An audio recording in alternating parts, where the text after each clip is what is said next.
Welcome again students. और बच्चों, इस वीडियो में डिस्कस करेंगे हम क्लास 8 के लिए वर्कशीट है। विषय क्या है? सामाजिक विज्ञान, पाठ 1 संसाधन। ये वर्कशीट 2 है, ठीक है, जो कि प्राकृतिक संसाधन के बारे में है। लास्ट वर्कशीट में भी बच्चों हमने प्राकृतिक संसाधन के बारे में पढ़ा था। वर्कशीट 1 में हमने जाना था कि वैसे सभी चीजें जिनकी कुछ उपयोगिता अथवा प्रयोज्यता होती है वे क्या कहलाते हैं? संसाधन कहलाते हैं। इस उपयोगिता का कोई आर्थिक मूल्य हो ये आवश्यक नहीं है। हमने पढ़ा था कि जरूरी नहीं है कि हर एक संसाधन का कोई आर्थिक मूल्य हो। जैसे एक मनोरम भूदृश्य का कोई आर्थिक महत्व नहीं है, लेकिन वहीं धातुओं या जीवाश्म ईंधन का आर्थिक मूल्य होता है। लेकिन जो मनोरम भूदृश्य है ये भी हमारा एक संसाधन है, और जो धातुएं या जीवाश्म ईंधन है वो भी हमारा क्या है? एक संसाधन है। अब प्रश्न यह उठता है कि क्या सभी संसाधन जो हमने पिछली वर्कशीट में वर्गीकृत किए थे वो एक ही जैसे स्रोत से प्राप्त होते हैं या अलग अलग स्रोत से प्राप्त होते हैं? आइए एक गतिविधि करते हैं इसके बारे में। यहाँ कुछ पदार्थों के नाम दिए गए हैं, जैसे मिट्टी, खिलौना, वाहन, जंगल, पुल, रेल, खनिज, पर्वत, सड़क, इमारतें, कोयला, फर्नीचर, पेट्रोलियम, प्राकृतिक गैस, सूर्य का प्रकाश, वायु आदि। तो और भी इसमें आप बहुत कुछ जोड़ सकते हो। अब देखिए, अब क्या आप इन्हें या अन्य पदार्थ जो आपके परिवेश में उपलब्ध हैं उनको उत्पत्ति के आधार पर दो समूहों में वर्गीकृत कर सकते हैं? एक उदाहरण आपके लिए दिया जा रहा है। तो बच्चों, जो आपको ये सारे एग्जाम्पल दिए गए हैं उनको आपको वर्गीकृत करना है। कैसे वर्गीकृत करना है? तो देखिए, उदाहरण देकर यहाँ पर बताया जा रहा है प्रकृति से प्राप्त होने वाले। तो जैसे मिट्टी है, वो मिट्टी हमें प्रकृति से प्राप्त होती है, तो यहाँ पर लिख दिया। अब खिलौना है तो वो कहाँ से प्राप्त होता है? हमें ये मानव द्वारा बनाए जाने वाला है। खिलौना हमें प्रकृति से प्राप्त नहीं होता, इसलिए यहाँ पर क्या लिख दिया हमने? खिलौना। अब देखिए, वाहन है, वाहन जो है वो मानव के द्वारा बनाए गए हैं, इसलिए वाहन जो है हम यहाँ लिखेंगे। देखिए, जंगल, जंगल जो है वो प्रकृति से हमें मिले हैं, तो हम जंगल को प्रकृति से प्राप्त होने वाले में लिखेंगे। उसके बाद देखिए पुल, पुल जो है वो मानव निर्मित है, तो यहाँ लिखेंगे। उसके बाद रेल, रेल भी मानव निर्मित है, तो हम उसको यहाँ लिखेंगे। उसके बाद देखिए खनिज, खनिज हमें जैसे लोहा है, उसके अलावा तांबा, ये सभी हमें किससे मिले हैं? कहाँ से मिले हैं? प्रकृति से मिले हैं, तो खनिज यहाँ पर लिखेंगे।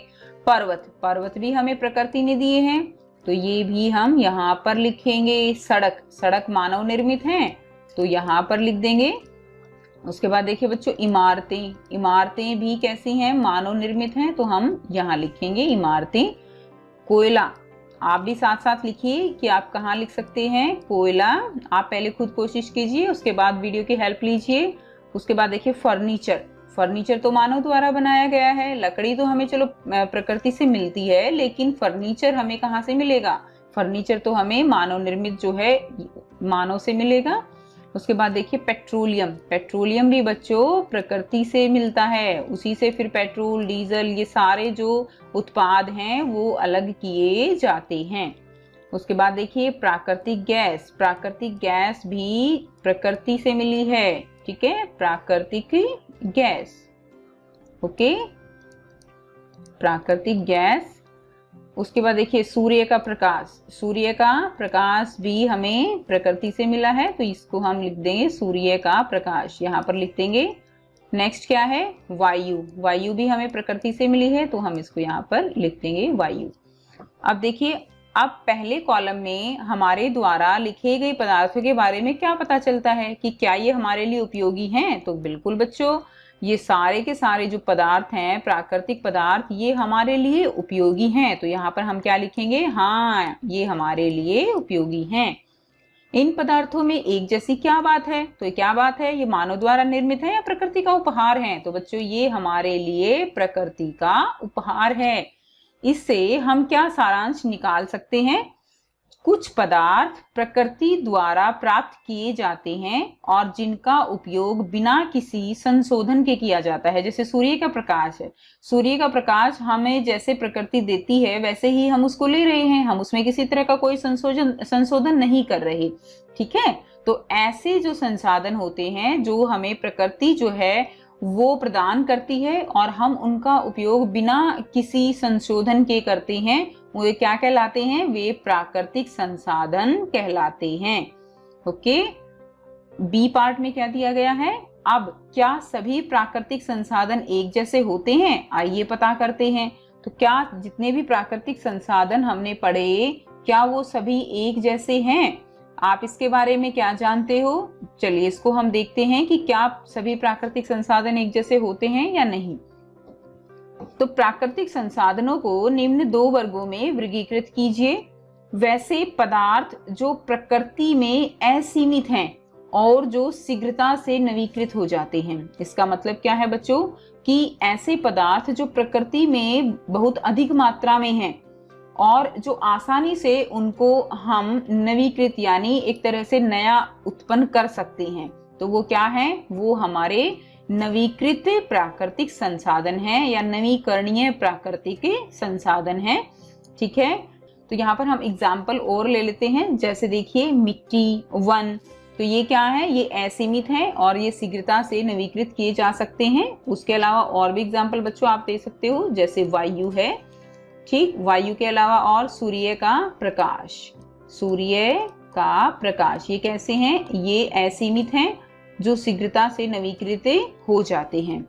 इसमें आप एग्जाम्पल देखिए, वैसे पदार्थ जिनका भंडार सीमित है यानी वो बहुत अधिक मात्रा में नहीं है और जो नवीकृत होने में भी हजारों वर्ष ले लेते हैं, यानी इतनी आसानी से वो नवीकरणीय नहीं हो पाते, तो जो ऐसे संसाधन होते हैं उनको हम अनवीकरणीय संसाधन कहते हैं। जैसे खनिज एक बार खत्म हो गए तो उनको जो है दोबारा बनने में बहुत समय लगता है। इसी तरह बच्चों कोयला, ठीक है ना, कोयला वो जो है हजारों साल पहले निर्मित हुआ है जिसका आज हम उपयोग कर रहे हैं। इसके अलावा पेट्रोलियम, जिससे पेट्रोल, डीजल ये सब बनते हैं, तो जो पेट्रोलियम है वो भी ऐसा संसाधन है हमारा जो बनने में लाखों वर्ष ले लेता है। ठीक है, और उसके बाद हम उसका उपयोग हम कर रहे हैं, तो ये ऐसे भंडार हैं। अब इन दोनों उदाहरणों का, एग्जाम्पलों का जो है, अब इन दोनों का अवलोकन करते हुए हम कह सकते हैं कि कुछ प्राकृतिक संसाधन जो प्रकृति में असीमित मात्रा में उपलब्ध हैं और शीघ्रता से नवीकृत हो जाते हैं, तो क्या कहलाते हैं? नवीकरणीय संसाधन कहलाते हैं। वहीं कुछ प्राकृतिक संसाधन हैं जिनका भंडार सीमित है, यानी जो खत्म होने वाले हैं और इन्हें पुनः पूरित होने में यानी पुनः उनको दोबारा से नए बनने में हजारों वर्ष का समय लगता है। ऐसे क्या कहलाते हैं? अनवीकरणीय संसाधन कहलाते हैं। ठीक, वैसे इस बात का ध्यान रखना चाहिए कि नवीकरणीय संसाधनों का लापरवाही से प्रयोग करने पर वो भी खत्म हो सकते हैं। यानी जो ये नवीकरणीय संसाधन हैं, अगर हम इनका लापरवाही से हम मिट्टी का प्रयोग करें, लापरवाही से हम पेड़ों का प्रयोग करें, तो ये भी खत्म होने वाले हैं। ठीक, अब देखिए जैसे जल या मिट्टी असीमित मात्रा में उपलब्ध हैं, लेकिन इनका लापरवाही से प्रयोग करने पर ये भी प्रयोग के लायक नहीं रह पाएंगे। अब यहाँ पर बच्चों कुछ क्वेश्चन दिए गए हैं। तो फर्स्ट क्वेश्चन है आपका, प्राकृतिक संसाधन क्या होते हैं? कुछ उदाहरण लिखिए।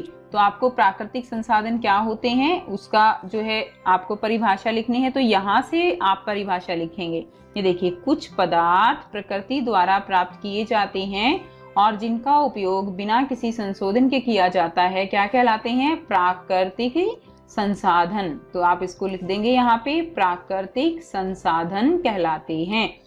ठीक है, अब इसमें आप बच्चों एग्जाम्पल आसानी से दे सकते हो प्राकृतिक संसाधन में। जैसे अब यहाँ पर हम इसके साथ ही लिख रहे हैं, जैसे जल।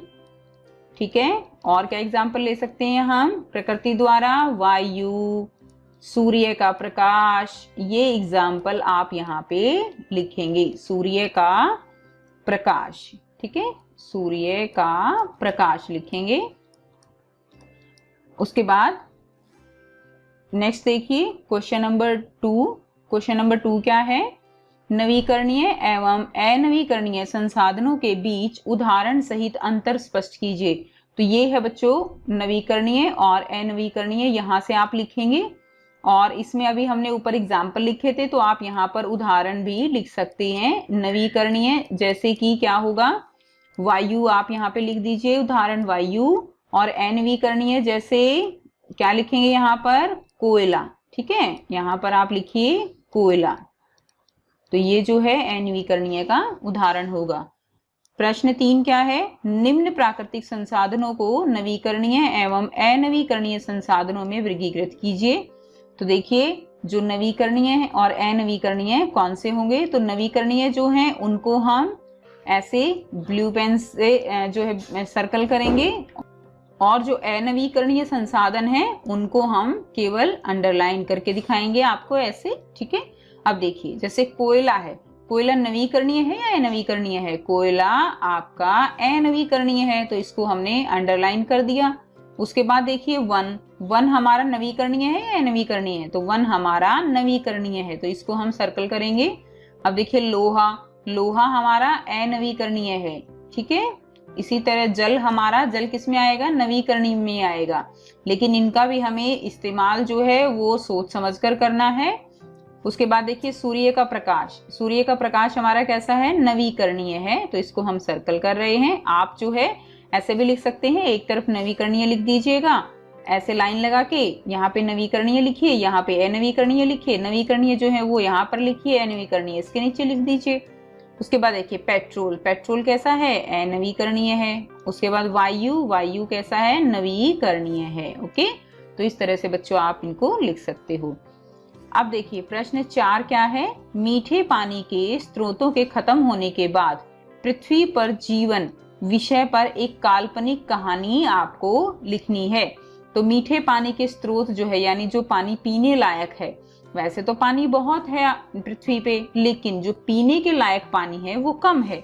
तो मीठे पानी के स्रोतों के खत्म होने के बाद पृथ्वी पर जीवन विषय पर एक काल्पनिक कहानी आपको लिखनी है। तो बच्चों आप अपने आप से एक काल्पनिक कहानी बनाकर लिख सकते हो कि पीने का जो पानी है वो कितना जरूरी है, और अगर वो खत्म हो जाए तो उसका हमारे जीवन पर क्या असर पड़ेगा, उसके बारे में एक कहानी आपको लिखनी है। तो मैं आपको एक एग्जांपल दे रही हूँ कि आप किस तरह से इस कहानी को लिख सकते हो। देखिए बच्चों, आप कुछ इस तरह से लिख सकते हैं, एक रात मैं गहरी नींद में सो रहा था। तो आप जो है सो रहा था या रही थी, कुछ भी इसको जो है चेंज करके लिख सकते हैं।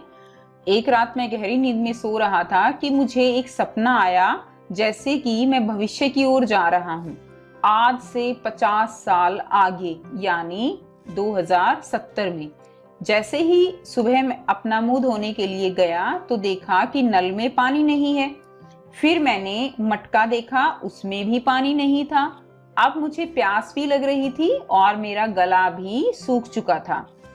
तो तभी बाहर से कुछ जो है शोर जो है वो सुनाई पड़ा। जैसे ही मैंने बाहर देखा तो लोग मर रहे थे पानी के बिना, पेड़ पौधे भी सूख चुके थे, त्राही त्राही मची हुई थी।